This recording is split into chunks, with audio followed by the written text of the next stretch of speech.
Avatar jadi 3 ya. Sekarang jadi berapa ya? Hah? Boboiboy tanah, boboiboy api, boboiboy. Terus apa lagi? Cahaya, gempa. Oh, lebih banyak ya.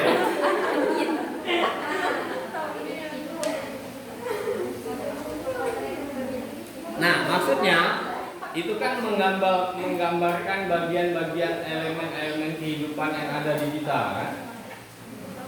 Ada angin, ada api, ada air, ada tanah. Yang semuanya itu ada di kita. Ada air, ada api. Api mana? Marah itu api. Angin, pokoknya ada semua. Nah, kalau bisa mengendalikan itu, bakar apa pelan bang? hah? Bakar apa pelan bang? Mangkonya tidak tinju.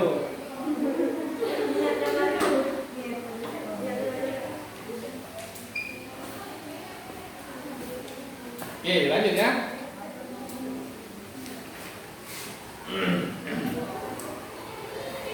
Nah, ini apa? Cerita filosofinya. Cerita filosofinya kenapa muncul sampai gagasan gelombang materi ya. Nah, sekarang kita lihat wujudnya seperti apa. Jadi ini hanya cerita. Nah, wujudnya seperti apa ya? Oke, di sini agak lebih dalam lagi.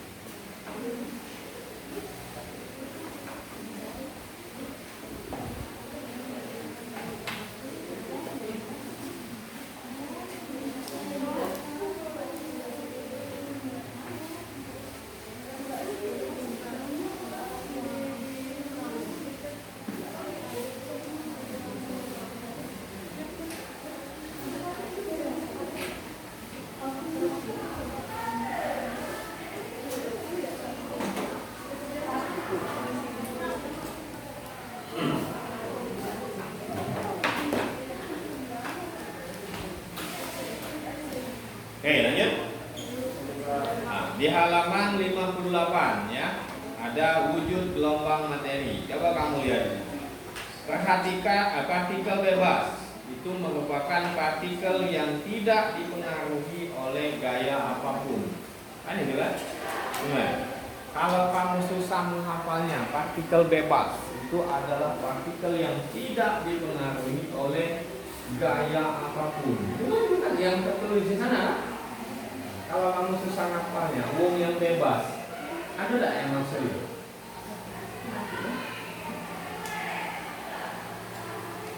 Sudah bisa semua ya partikel. Oh, partikel bebas, nah, berarti yang maksud itu. Nah, kemana dia tidak kan? Wong bebas sih, nah, kemana dia kan? Itu yang bebas ya, orang yang bebas. Jadi dia tidak dipaksa oleh orang. Kamu tidak bebas karena kamu dipaksa kan? Dipaksa untuk kuliah, dipaksa untuk taman, dipaksa untuk pokoknya ada banyak aturan-aturan sehingga kamu tidak bebas kan? Bahkan kamu dipaksa untuk dapat A gitu kan? Sehingga pikiran kamu terkungkung, terbebani, belajarnya tidak bebas. Kan itu kan? Atau ada ujian, pokoknya kamu harus bebas, kalau harus lulus, kalau tidak lulus ini, nah, itu ada paksaan. Dia terkungkung misalnya. Harusnya pendidikan atau ini lebih jauh lagi. Setelah tamat S1 harus begawi, ini harus jadi guru, minimal PNS, ini.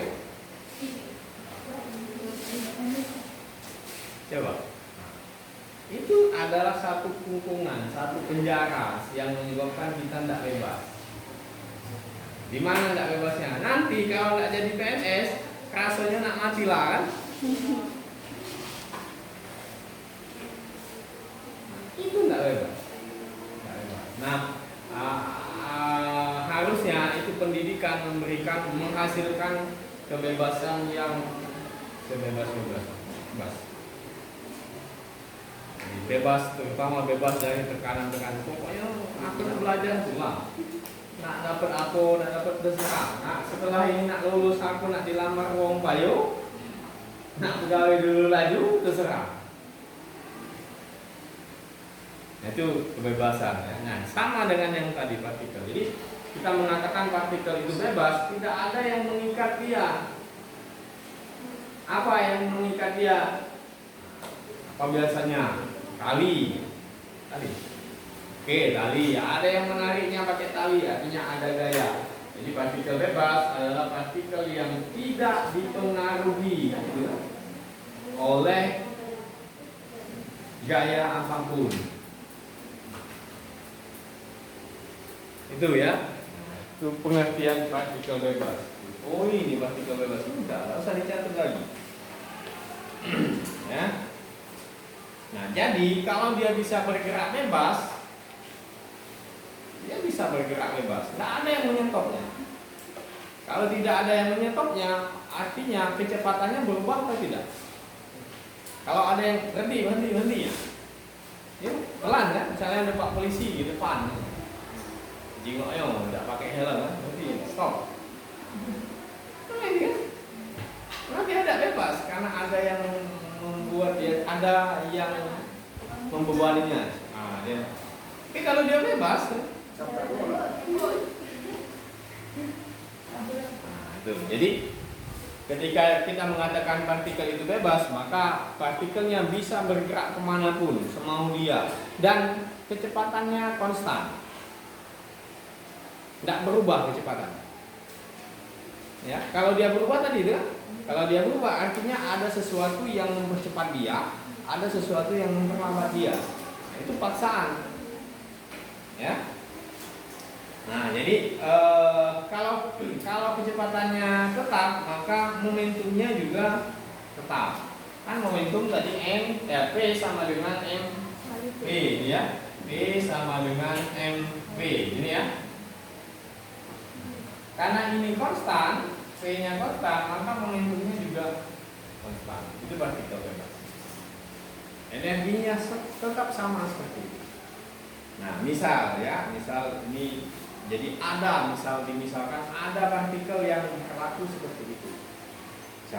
Dimisalkan saja. Kenapa dimisalkan? Karena tidak ada dalam realnya, itu tidak ada yang seperti itu. Tetap ada yang tidak bebas. Apapun itu tetap ada. Entah itu dia di dalam ya katakanlah bebas, nanti banyak dia akan benturannya akan menghasilkan kecepatan atau perlambatan. Nah, itu tidak. Ya. Nah, dengan energi totalnya adalah E, itu konstan. Ya. Nah, dengan demikian gelombang de Broglie yang diasosiasikan dengannya harusnya memiliki frekuensi dan vektor gelombang yang konstan. Ya. Jadi si frekuensinya ya, oke, kita catat dulu. Jadi untuk partikel bebas,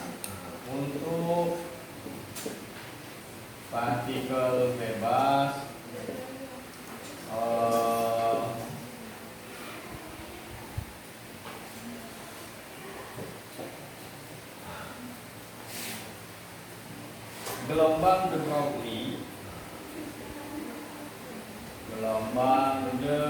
Broglie yang diasosiasikan untuk dia atau yang berlaku pada dia, ya. Gelombang de Broglie yang berlaku pada siapa? Pada partikel bebas ini tadi maksudnya, ya. Jadi gelombang de Broglie yang berlaku pada si itu harus memiliki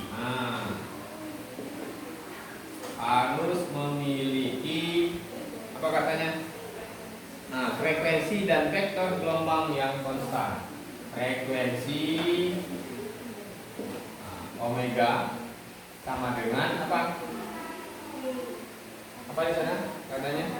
E per yang tadi ya. E per H/L ya. Dan vektor gelombang K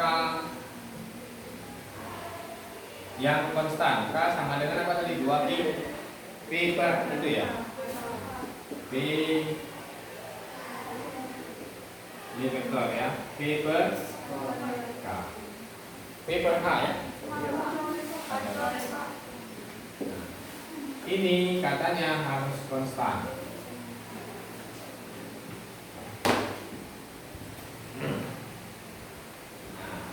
Untuk penyederhanaan, kita andaikan partikel tersebut bergerak searah sumbu X positif. Ya. Sehingga kalau dia punya gelombang, maka persamaan gelombangnya seperti persamaan tiga itu. Maka persamaan gelombangnya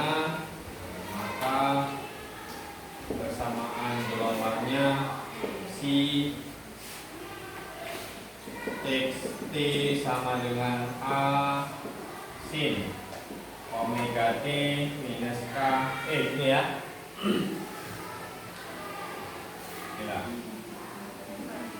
Kx minus omega T. Dia bergerak ke arah X positif ya. Ini. Jadi partikel bebas tadi yang punya frekuensi dan vektor gelombang seperti ini yang konstan, kita anggap dia fungsi gelombangnya adalah ini, A sin Kx minus omega T.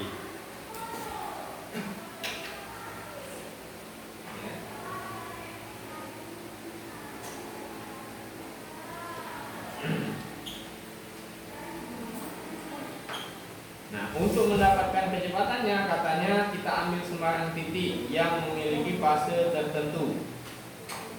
Ini namanya fase ya. Ini namanya fase di gelombang. Ya. Fasenya sebesar itu. Jadi P sama dengan Kx minus omega T. Atau dari sini kita punya posisi setiap waktunya X sama dengan P plus omega T dibagi dengan K. Ini ya.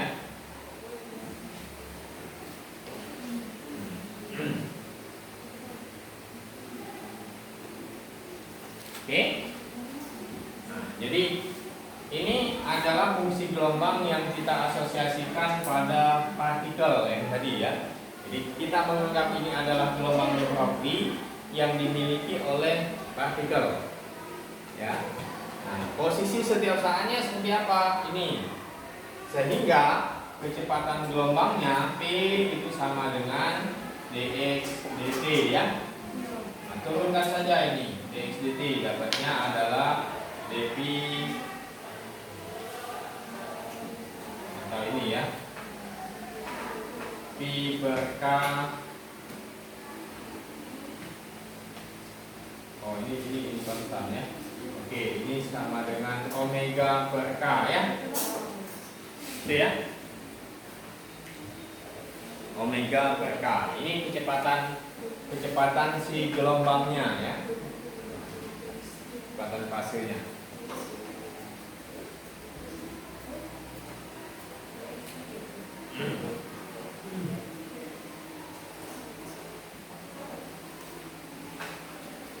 Oke. Kemudian katanya substitusi persamaan 3.1. 3.1 tadi apa?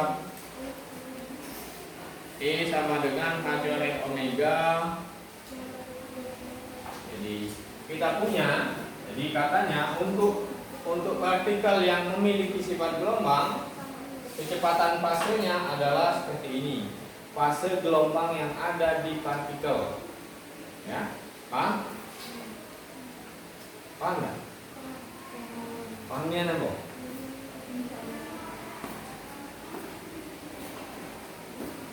Pahamnya apa?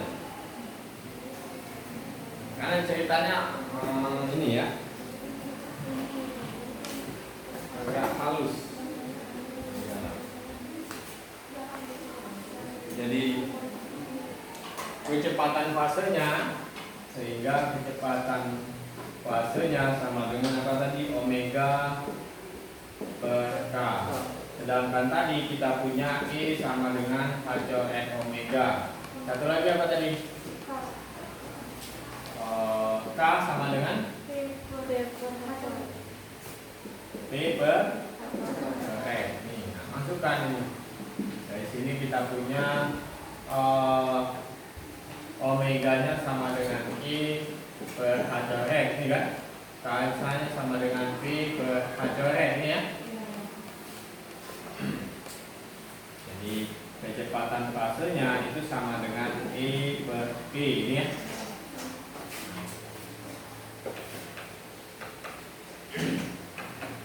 Jadi untuk partikel yang memiliki sifat gelombang, maka kecepatan gelombangnya adalah ini.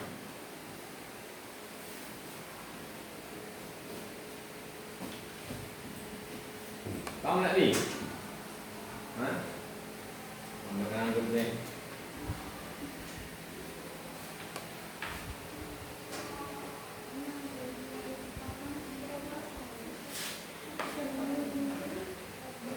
Nah, kamu baca penjelasannya di sana ya. Coba lihat di yang setelah persamaan 3.5 itu penjelasan di sana ya. Nanti maksudnya kalau nanti belum dapat, nanti kamu baca lagi yang penjelasan itu ya. Jika kecepatan partikel cukup kecil sehingga kinematika klasik dapat digunakan, maka E-nya sama dengan mendekati ya, mendekati setengah mv kuadrat. Ya, dan P-nya sama dengan mv ya. Dengan substitusi nilai-nilai ini ke dalam persamaan 35, maka PT-nya itu sama dengan ini. Ya, lihat. Kalau ini kecepatan gelombang yang berlaku pada partikel. Ya. Ini kecepatan gelombang yang berlaku pada partikel. Ya, ya, bukan kecepatan partikel ya. Kecepatan gelombang yang berlaku pada partikel. Nah, kalau partikel dia bergerak dengan kecepatan yang relatif kecil dibandingkan dengan kecepatan cahaya, kemarin di fisika pengantar relativistika nggak salah ya, kita punya bahwa energinya sama dengan mendekati setengah mv kuadrat. Ini partikel. Ya, ini partikel. Ini kecepatan gelombang yang ada pada partikel. Ini partikel, energi partikel yang bergerak dengan kecepatan sangat kecil. Maksudnya sangat kecil, ukuran kecilnya itu adalah dibandingkan dengan kecepatan cahaya. Itu maksudnya ya. Bukan sangat kecilnya ini dia pelan, bukan. Bisa jadi. Tapi kalau dibandingkan dengan kecepatan cahaya, kita naik motor 60 km per jam itu juga sangat kecil. Itu maksudnya. Ya. Energinya sama dengan ini dan momentumnya itu sama dengan apa di sana katanya? Setengah mv. MV saja. Oke. Momentumnya ini yang biasa mv. Nah, ini kalau kita masukkan di sini, nilai-nilai ini kalau kita masukkan di sini, kecepatan fase. Nah, ini kecepatan fase, ini kecepatan partikel. Nah, kecepatan fase ini punya siapa? Fase itu punya si gelombang. Ya.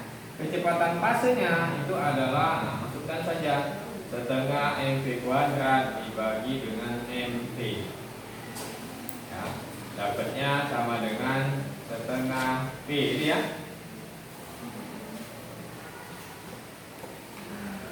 Jadi dari sini kita punya kecepatan fase gelombang yang ada pada partikel itu adalah setengah kecepatan partikelnya.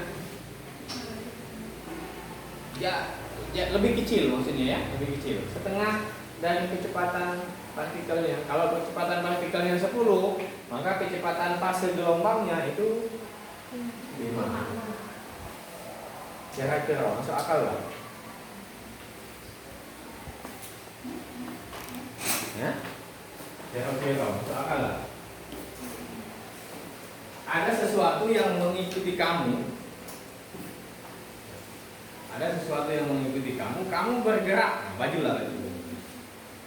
Buka baju maju. Terus Bapak berjalan dengan kecepatan 5 km per jam misalkan ya. Sesuai ya 5 km per jam? Hah? 5 meter per jam? Ya. Oke, misal saja ya 5 meter per detik. Setiap detik 5 meter. Jauh nih ya, menit 5 meter. Kalau lambatnya waktu melacak ini kok 20 meter per menit ya. Misalkan Bapak bergerak dengan kecepatan 20 meter per menit. Baju Bapak kira-kira kecepatannya berapa? Nah, tidak setengahnya kan? Nah, sama seperti ini tadi. Jadi kalau di partikel itu ada gelombang, ya, setelah dicek katanya nanti kecepatannya seperti ini. Nah, setelah dicek lebih jauh, dianalisis lagi, kita cek pakai memang menganggap itu adalah partikel yang kecepatannya kecil dan lebih jauh dan lebih kecil dari kecepatan cahaya. Energinya seperti ini. Ternyata kecepatan gelombang yang ada di partikel tadi setengah kecepatan partikelnya. Masuk akal nggak? Yang tadi. Jadi kalau kecepatan Bapak yang tadi 10, maka baju Bapak ini kecepatannya 5, lebih pelan, ketinggalan. Tidak masuk akal kan? Jadi ada ini ya. Oke, sampai di sana. Kalau kemudian, nah, ini asumsi kalau V-nya lebih kecil dari kecepatan cahaya. Kalau kemudian dia mendekati kecepatan cahaya, kita tahu di relativistik E-nya sama dengan apa itu? Apa? Gamma mc kuadrat ya. Jika V-nya mendekati kecepatan cahaya, maka E-nya itu sama dengan apa itu? Gamma mc kuadrat. Dan momentumnya itu sama dengan gamma mc. Gamma mc. Itu ya, ini dicek di relativistik. Nah, kita masukkan coba. Vf sama dengan E per V. E-nya sama dengan gamma mc kuadrat dibagi dengan gamma mc. Itu ya. mc, sorry. Nah, ini ya. Kita lihat ini. Ini tidak ada, dapatnya C kuadrat per V ini ya.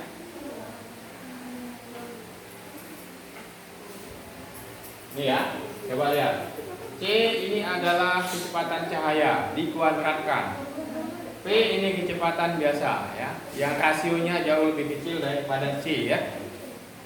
Artinya ini bisa diabaikan ya. Ini isi si F ini bisa kita tulis sebagai sebanding dengan C kuadrat itu saja, karena P tadi ini kecil, karena P ini kecil, sehingga ini ya. Kalau tadi partikelnya kecepatannya kecil, maka kita punya kecepatan gelombang partikel tadi setengah dari kecepatan partikelnya.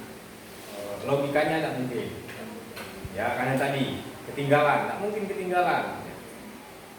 Kalau jubah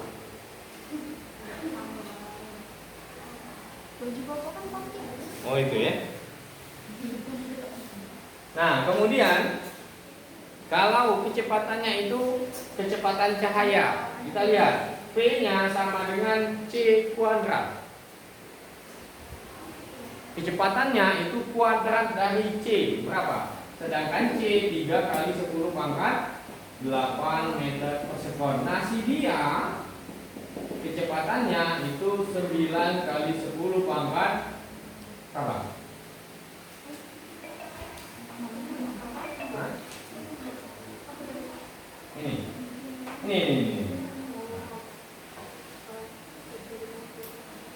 C kuadrat kan, C kuadrat 10 pangkat 16 meter per sekon. Itu ya. Jauh lebih besar ya, sangat jauh lebih besar kan, 2 kalinya. Enggak ya, 2 kalinya. Pokoknya kuadratnya yang jelas jauh lebih besar dari kecepatan cahaya. Postulat Einstein tentang kecepatan cahaya apa? Pengantar relativistik. Arum. Hah? Ayo apa? Postulat Einstein tentang kecepatan cahaya apa katanya? Kami. Apa? Kita lagi nak kompre. Hah?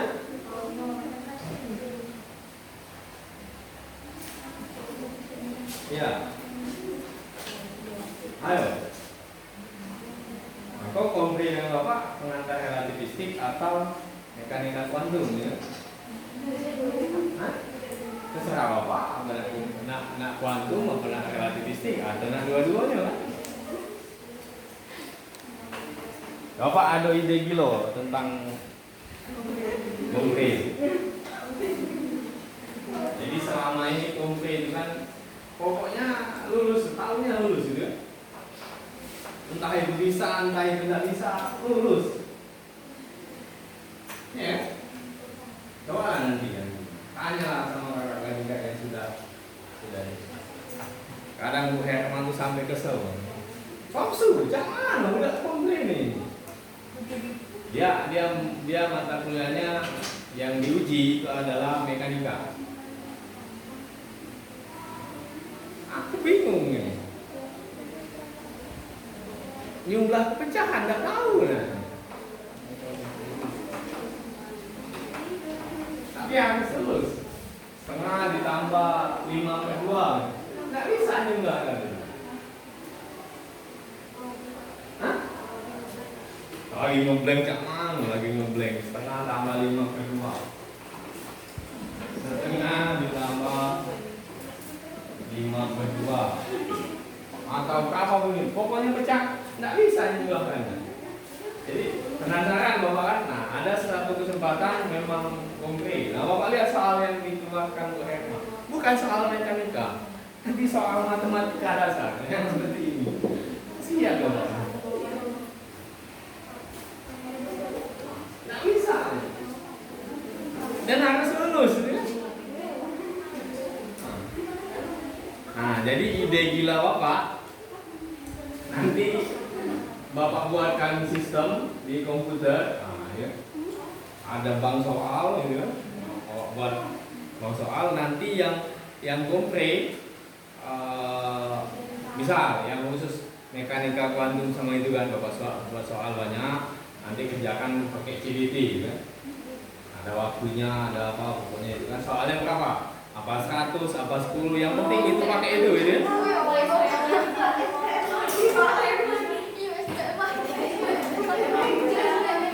Nah, jadi yang memutuskan lulus tidak lulus komputer. Bapak nggak tahu lagi, nggak tahu tidak lulus itu kan.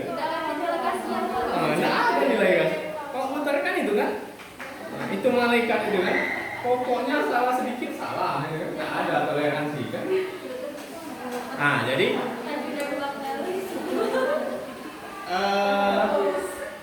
ujian pertama dari Bapak misalkan, Pak, aku nak kompre, ya sudah, siap-siaplah besok pelajaran ini. Nah, besok ujian.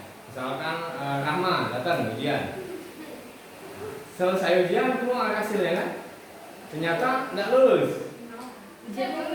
Kalau tidak lulus, ujian remedi. Tapi dengan syarat sekali remedi harus bayar. Lagi bisnis Pak. Ya orang, duitnya terserah Bapak kayak entah itu masuk ke prodi, entah mana, terserah. Yang penting ujian remedi harus bayar. Hah? Kalau tidak lulus, bayar lagi. Nah, itu ide gila Bapak ya. Mudah-mudahan terrealisasi. kasih ya. Artinya apa? Pemaksaan membayar duit setelah ketika remedi 100.000 misalnya kan? Bayar itu tadi kan? Bukan untuk bapak, bukan untuk siapa, itu hanya pemaksaan supaya kamu memang benar-benar menyiapkan belajar untuk ujian itu kan itu kan? Kalau jangan itu sama nyantai baik, besok pasti lulus gitu, itu kan? Iya. Nah, jadi ya sudahlah nyantai baik. Nanti kalau aku tidak kasih tinggal 50.000 ini kan? Kalau tidak lulus ini aku nunggu periode berikutnya untuk daftar kompre wisuda kan? Telat wisuda kan? Bayar lagi, pokoknya nak belajar. Nah, sampai mati kan? Nah, jadi ada usaha untuk belajar. Nah itu ya, mudah-mudahan terrealisasi.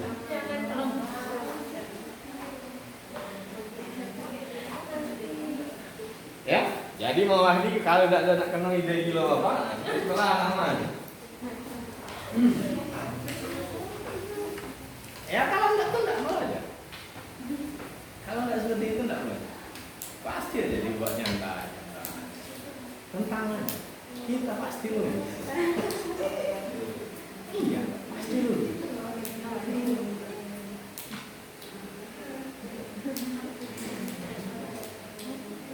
Itu ya, jadi balik lagi ke postulat. Artinya yang sudah-sudah, nah kamu ingat lagi, oh ini postulatnya.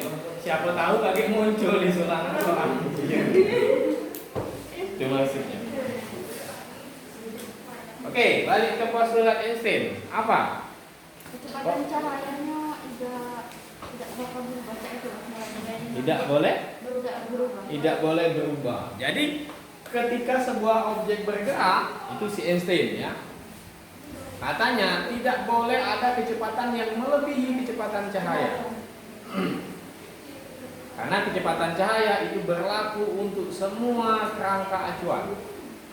Kata si Einstein, itu postulatnya. Tapi dengan postulat itu beberapa kebenaran itu juga sudah dibuktikan. Walaupun mungkin ada memang kecepatan yang lebih dari kecepatan cahaya. Tapi selama ini yang sejauh ini diketahui bahwa tidak ada kecepatan yang melebihi kecepatan cahaya. Ya. Nah, kalau berdasarkan analisis ini, kemudian kita bandingkan dengan kecepatan ini tadi, yang postulat Einstein tadi, apa yang terjadi? Yang masuk akal, marah Einstein. Nah, maksimal ini, tidak boleh ada yang lebih ini.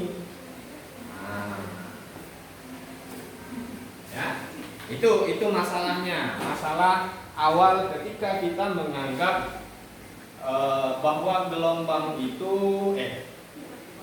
bahwa materi itu memiliki sifat gelombang. Secara ujuk-ujuk, secara serta-merta. Jadi kita menganggap tadi misalkan di batu itu ada gelombang. Nah, bagaimana perilaku gelombangnya ketika hanya menganggap seperti itu, maka akan timbul masalah-masalah ini. Artinya kita membutuhkan sudut pandang lain dalam menganggap partikel itu sebagai gelombang.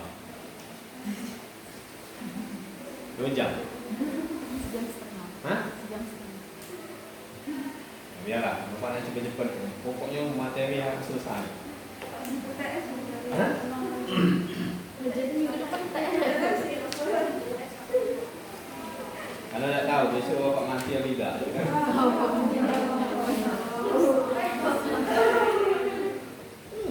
Mencet itu suara dia TS.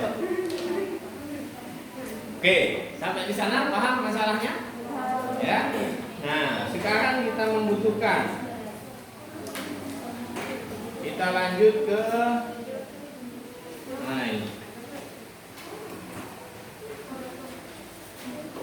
Oke, lanjut ke halaman 60, lihat. Ketidaktepatan penggunaan gelombang monokromatis sebagai gelombang materi juga dapat dilihat dari kehadiran spasial gelombang tersebut. Apa ini? Ini contoh saja ya. Nah, karena gelombang materi harus dapat mendistribusikan partikel, maka seharusnya gelombang tersebut tidak terlalu menyebar. Nah, jadi kalau kita lihat di gambar 31 itu yang bagian atas itu adalah gelombang, ya, gelombang materi yang ini tadi. Nah, sedangkan partikel itu sifatnya mengumpul. Jadi idenya bagaimana nanti mengumpulkan gelombang yang menyebar dalam ruang itu ke dalam satu titik tertentu. Jadi untuk menganggap, ya, untuk bisa menjelaskan dan menganggap partikel itu memiliki gelombang, maka kita harus membuat sesuatu formula atau apapun itu yang bisa mengumpulkan gelombang tadi yang menyebar dalam satu titik tertentu. Itu idenya, ya. Nah, itu sudah bisa dilakukan atau sudah lazim dilakukan ketika belajar gelombang di superposisi, menjumlahkan dua gelombang. Jadi kalau kita menjumlahkan dua gelombang, ini ide. Katakanlah seperti ini gelombang kedua, ini kita jumlahkan, ya. Nanti akan dapat gelombang yang seperti ini. Nah, jadi ada bagian yang melemah, ada bagian yang meninggi terus melemah lagi, gitu ya. Jadi artinya dia terkumpul di sini. Nanti, itu idenya. Jadi kalau begitu, untuk bisa mengeksplor lebih jauh tentang sifat gelombang pada materi, maka kita jumlahkan beberapa gelombang. Superposisi, ya, halaman 60 di bagian bawah. Nah, contohnya itu. Oke, bisa? Paham dulu filosofi bagaimana dia itu, ya, bagaimana dia didapat, supaya kamu punya sense. Kalau itu enggak. Kalau kamu tahu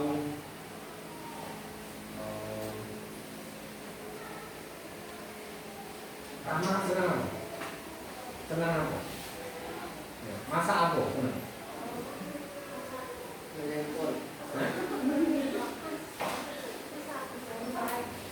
Masa ya?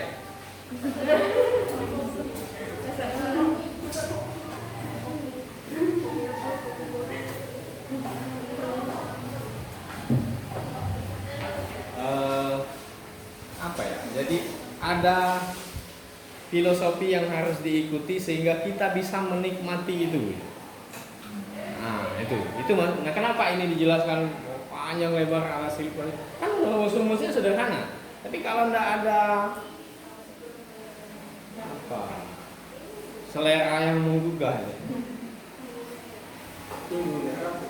Kalau tidak tahu alasan yang mendasar untuk itu, kan itu kan orang tidak semangat, kan? Kalau seperti tadi, kan, nih, kalau tidak tahu alasan kenapa saya harus belajar mati-matian, tidak semangat belajar. Tapi kalau dia belajar mati-matian, nah, kalau tidak ini aku nak ulang lagi, bayar 100.000 lagi. Kalau tidak ulang lagi 100.000 lagi.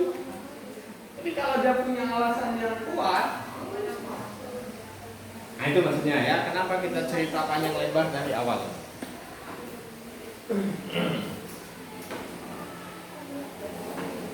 Oke, contoh. Nah, kita ini baru matematisnya, ya.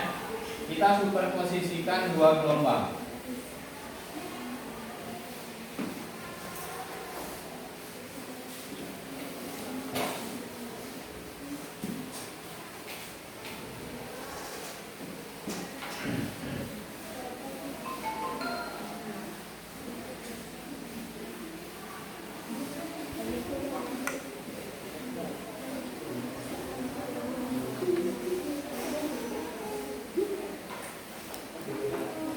Cuman video itu harusnya dipotong-potong gitu, supaya tidak terlalu lama. Maksudnya supaya bagian ini, tapi harus nyambung. Ini 1, 2, 3, 4, 5 dalam satu itu, supaya tidak miss, ya. Tapi harus dipotong maksimal 15 menit. Jangan kelewong, bapak males nonton YouTube itu lama-lama. Tapi kalau 10 sampai 15 menit kan durasinya tidak terlalu jauh, tidak terlalu lama. Oh, ini bagian. Seperti itu. Gimana Bapak males nonton? Biar kelas sebentar.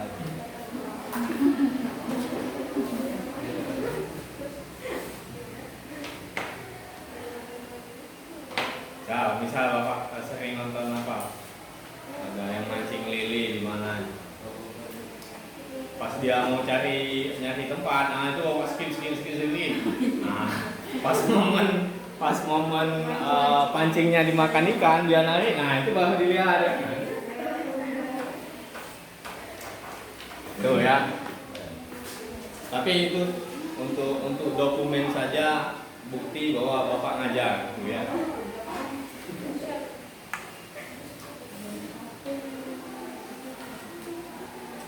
Susah, kalau anda percaya itu susah.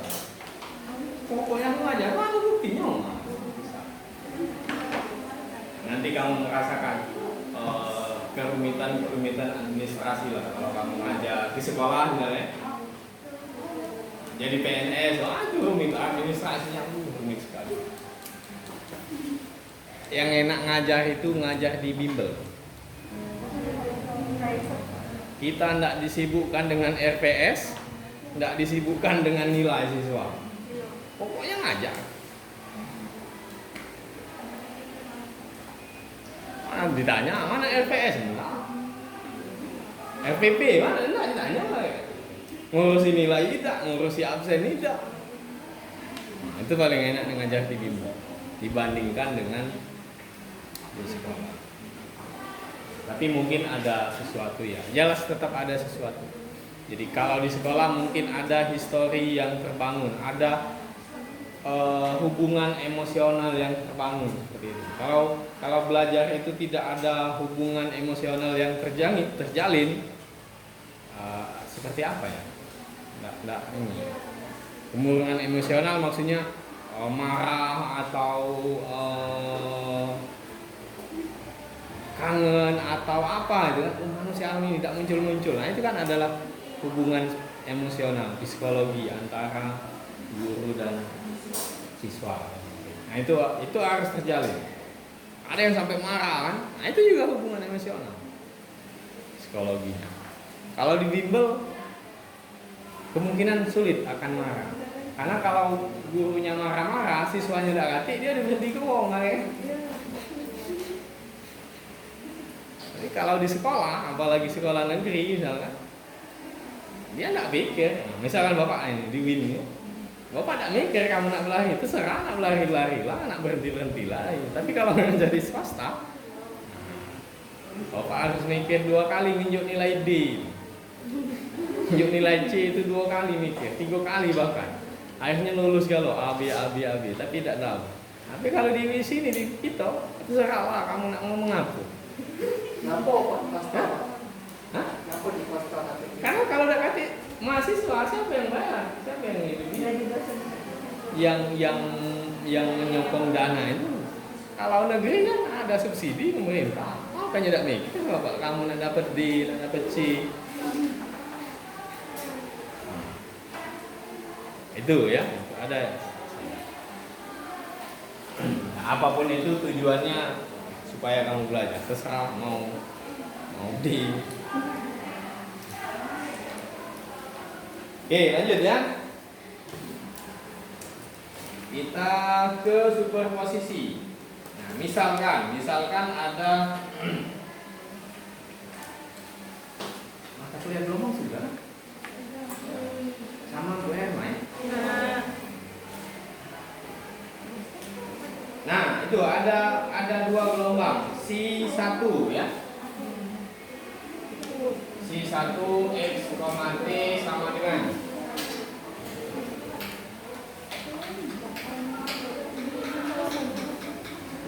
K0 dikalikan dengan sin. Nah, K0 plus setengah Dx min omega 0 plus setengah d omega t. Nah, coba lihat di sini. Ini kan cuma yang tadi ya, A sama dengan Kx omega T. Ini aja kan cuma ini lihat, ini dipecah, jadi jangan bingung dengan ini. Oh, ini bagian frekuensi, ini bagian bilangan gelombang. Itu maksudnya.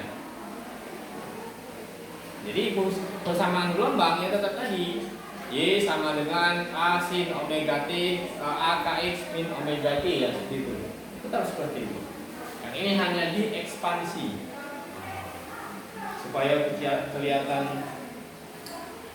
lebih rumit, supaya kelihatan lebih canggih, kan? Kemudian ada gelombang yang kedua, si 2 x, T. Ini juga sama A0 sin. Maka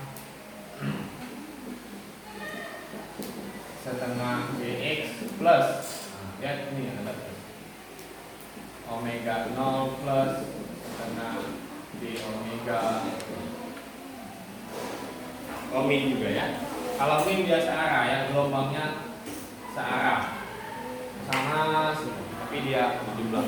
Ada 2 gelombang yang tergabung ya. Ada 2 gelombang yang tergabung. Oke, nah gunakan aturan matematisnya. Aturan matematisnya itu kan ada sin jumlahan ya. Nanti kamu yang harus ngecek matematisnya ya, sehingga nanti hasil superposisinya seperti ini. Sin x, T sama dengan ini dijumlahkan, ini 2A0 ya, 2A0 setelah menggunakan yang itu sin alfa plus sin beta sama dengan 2 sin alfa 2 cos setengah alfa min beta dikali sin setengah alfa plus beta ya. Jadi ini kamu anggap sebagai alfa, ini sebagai beta ya, pakai persamaan yang tadi. Sin alfa plus sin beta sama dengan 2 cos setengah alfa min beta dikali dengan sin setengah alfa plus beta. Di SMA ikuti ini nanti hasilnya seperti ini ya, 2A0 dikalikan dengan cos. Nah lihat ini, cos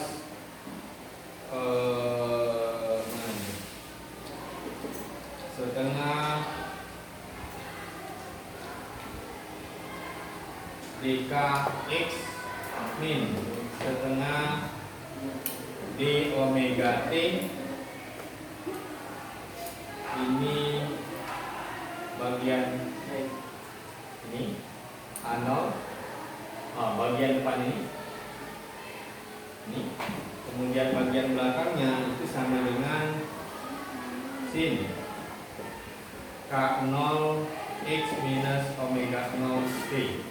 Lihat ya, nanti akan dapat seperti ini.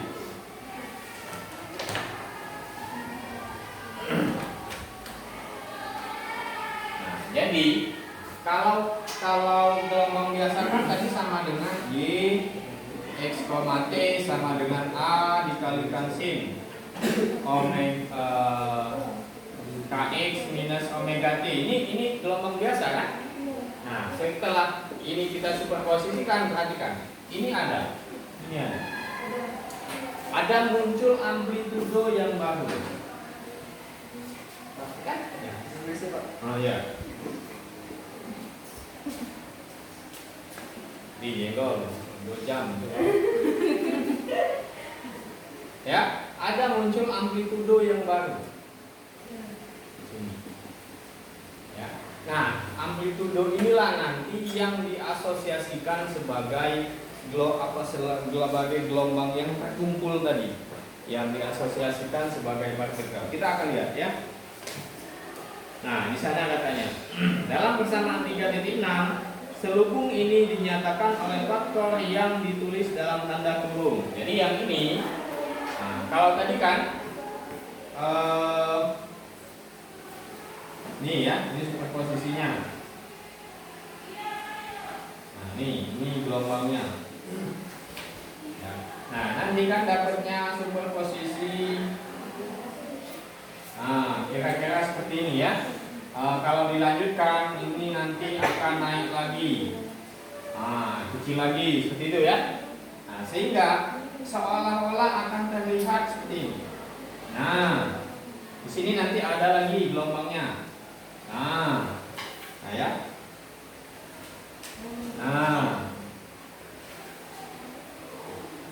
Nah, bagian ini itu adalah ini amplitudo baru. Kan ini kalau yang di dalam ini tidak ada kan dia gelombang juga kan? Ini amplitudo ya. Tuh ya. Jadi ini diasosiasikan gelombang yang berlaku sebagai gelombang yang ada pada partikel tadi. Tuh ya nanti. Nah, kalau begitu seperti apa? Lihat ini karena dia terkumpul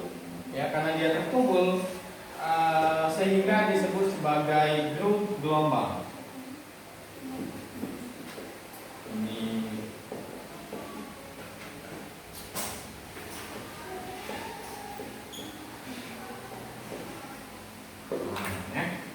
Ini sebagai grup gelombang karena dia ada gelombang-gelombang yang masuk dalam ini ya. Itu kenapa dia disebut sebagai grup gelombang. Itu saja kan?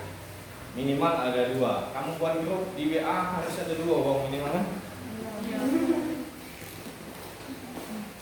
Itu ya. Minimal harus ada 2 gelombang sehingga bagian ini disebut sebagai grup gelombang. Jadi nanti di dalam ini tadi ada gelombang, ada kecepatan fase yang tadi. Di dalam ini juga sama, ini ada gelombang yang kecil-kecil ini dari kecil, ya. Itu adalah gelombang yang memang berdiri sini atau aslinya ya. Sehingga nanti kecepatan di sini, ini kecepatan gelombangnya. Kalau yang di sini, ini bagian ada kecepatan grupnya, kecepatan grup gelombang. Nah. Ya.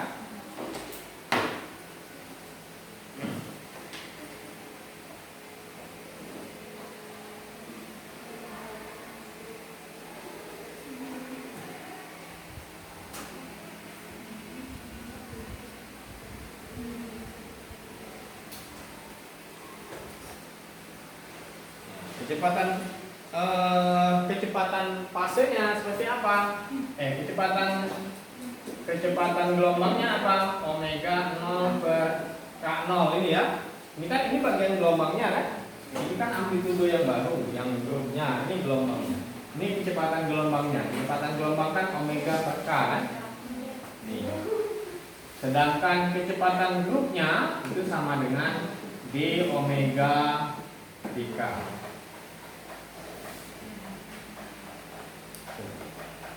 Itu kecepatan grupnya.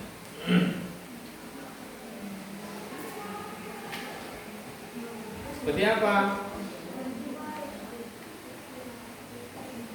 Kalau kita uraikan lagi, tadi kita punya hubungan apa? Bahwa E sama dengan omega H-N ini ya. Lalu apa lagi? P sama dengan H per lambda ini ya. Nah, kita akan lihat di sini. Kita akan ganti ini ya. Jadi kita punya tadi sama dengan H-N omega, kemudian P sama dengan H per lambda. Hubungan lambda dengan K apa? K sama dengan 2 pi per lambda ini ya. Sehingga di sini lambda sama dengan 2 pi per K. Ini H per 2 pi per K ya, atau H coret K ini ya. Kalau lupa, Bapak saya lupa jadi harus diturunkan awal. Nah, siapa ini? Ini sama dengan D dk. E nya itu sama dengan H coret omega. Ini K nya sama dengan Ya.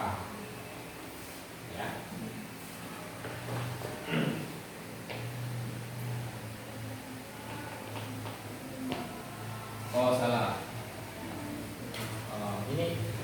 Ini E ya, ini W, ini E. Ini omega. Sini omega sama dengan E per H-.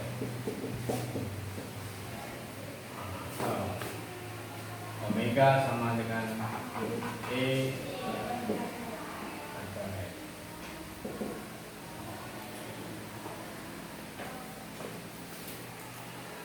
K-nya sama dengan 2pi. Mana tadi? Nah, kebalik.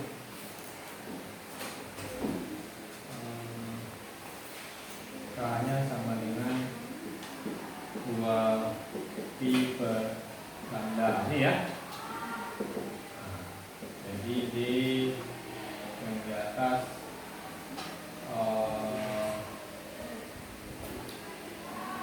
kalau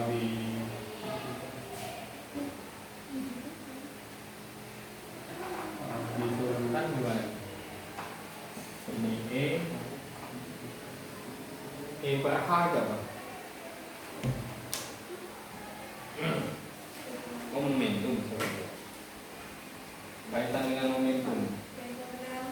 Bentar, momentumnya ada 6. Dari P sama dengan akselerasinya kayak Oh ini. Oke. Jadi K-nya sama dengan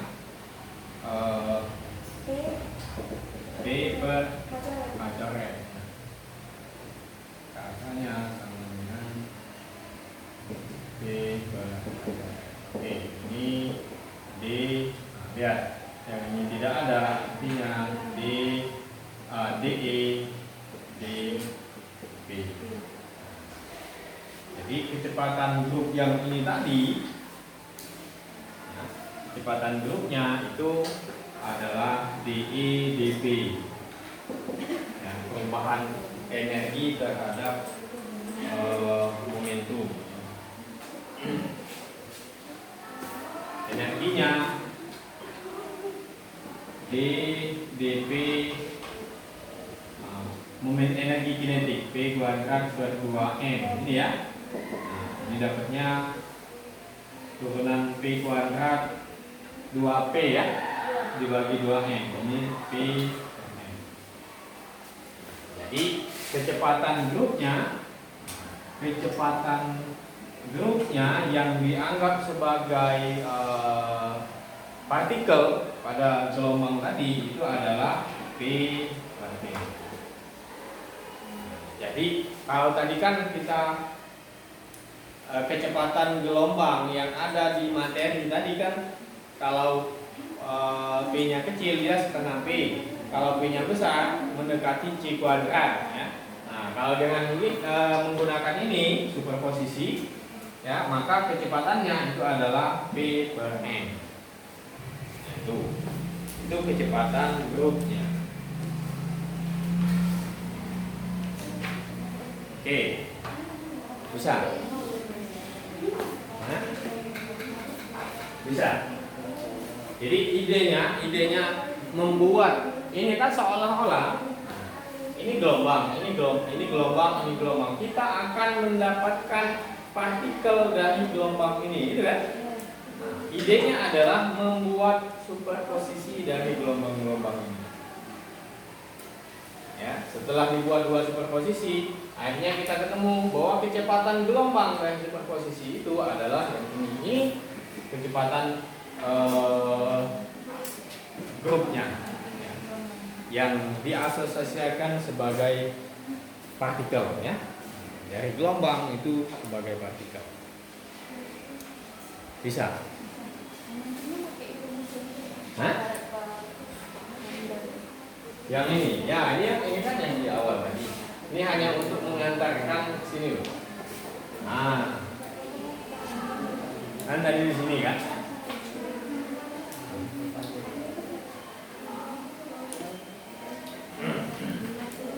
Nah, bagaimana ini maksud? Kenapa tiba-tiba kecepatan grupnya adalah d omega dk? Nah, lihat saja, ini gelombang. Ya, ini gelombang. kecepatan gelombang kan di gelombang kan? Kecepatan gelombang itu adalah omega per k kan? Ya, omega per k itu kan? Itu kecepatan gelombang. Nah, lihat sini bagian ini. Oh, bagian ini sebanding dengan ini. Bagian K sebanding dengan DK. Nah, itu kan? Nah, kenapa kecepatan grupnya tiba-tiba muncul ini? Nah, itu maksudnya. Membandingkan saja. Bandingkan. Ini kecepatan grup di gelombang. Ini kecepatan grup di grup gelombangnya. Hanya bandingkan. D omega DK. Lalu bagaimana bentuk D omega DK? D omega dan DK-nya. Omeganya dapat dari, kita uraikan lagi dari sini bentuk energi dan momentum. Nah, sehingga kita simpulkan bahwa kecepatan si grup ini yang kita anggap sebagai partikel itu adalah dikuatkan P per M. Ya, jadi gelombang yang tersebar tadi itu bisa kita anggap sebagai partikel dengan mengumpulkan dia di bagian di posisi tertentu. Oke?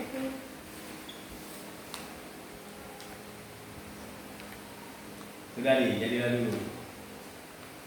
Sudah. Minggu depan nanggung minggu depan ini. Hah?